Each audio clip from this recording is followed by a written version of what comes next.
देखो, ये टॉपिक काफी इंटरेस्टिंग भी है और थोड़ा सेंसिटिव भी। जब नरेंद्र मोदी बार बार नारी शक्ति की बात करते हैं तो कुछ लोगों को लगता है कि क्या नर यानी मेल्स को इग्नोर किया जा रहा है। लेकिन इसे थोड़ा डीप लेवल पर समझना जरूरी है। सबसे पहले, पॉलिटिक्स में हर लीडर किसी ना किसी ग्रुप को टारगेट करता है। इसे हम सिंपल लैंग्वेज में वोट बैंक पॉलिटिक्स कहते हैं।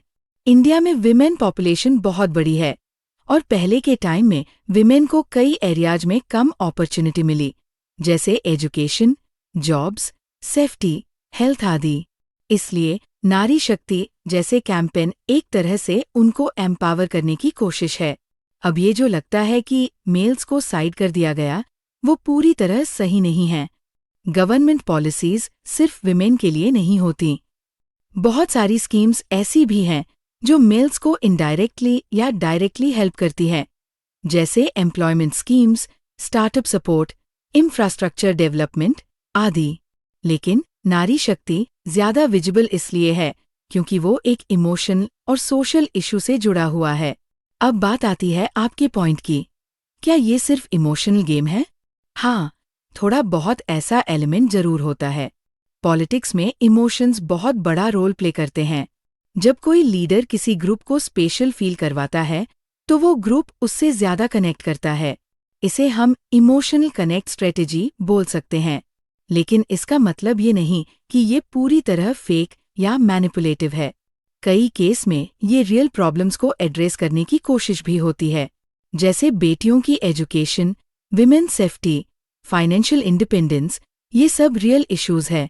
अब जो आपने यूएस का एग्जाम्पल दिया, वहाँ सच में कुछ रिसर्चर्स ये देख रहे हैं कि बॉयज स्टडी में पीछे क्यों रह रहे हैं। ये एक इंटरेस्टिंग ट्रेंड है। कुछ लोग कहते हैं कि गर्ल्स जल्दी मैच्योर होती हैं, इसलिए एजुकेशन सिस्टम को थोड़ा एडजस्ट करना चाहिए। लेकिन ये अभी भी डिस्कशन स्टेज में है, कोई फाइनल डिसीजन नहीं है। इंडिया में अभी सिचुएशन अलग है। यहाँ अभी भी कई जगह विमेन को बराबरी का मौका नहीं मिला है। इसलिए गवर्नमेंट और लीडर्स नारी शक्ति पर ज्यादा फोकस कर रहे हैं। इसका मतलब ये नहीं कि फ्यूचर में मेल इश्यूज पर ध्यान नहीं दिया जाएगा। आपका ये कहना कि फ्यूचर में विमेन पॉलिटिशियंस मेल्स पर पिटी दिखाएंगी, ये एक हाइपोथेटिकल सिचुएशन है। पॉलिटिक्स हमेशा टाइम के हिसाब से चेंज होती है। अगर फ्यूचर में मेल्स के सामने कोई बड़ी प्रॉब्लम आती है तो पॉलिटिशियंस उस पर भी फोकस करेंगे, क्योंकि उनका मेन गोल सपोर्ट और वोट्स गेन करना होता है। एक और चीज समझनी चाहिए, एम्पावरमेंट का मतलब किसी दूसरे को नीचे गिराना नहीं होता। अगर विमेन को ऊपर उठाने की बात हो रही है तो उसका मतलब ये नहीं कि मेल्स को नीचे किया जा रहा है। आइडियली सोसाइटी को बैलेंस में चलना चाहिए। कंक्लूजन में नारी शक्ति एक मिक्स है, social need plus political strategy plus emotional connect. इसे सिर्फ वोट बैंक गेम कहना थोड़ा ओवर सिंप्लिफिकेशन होगा।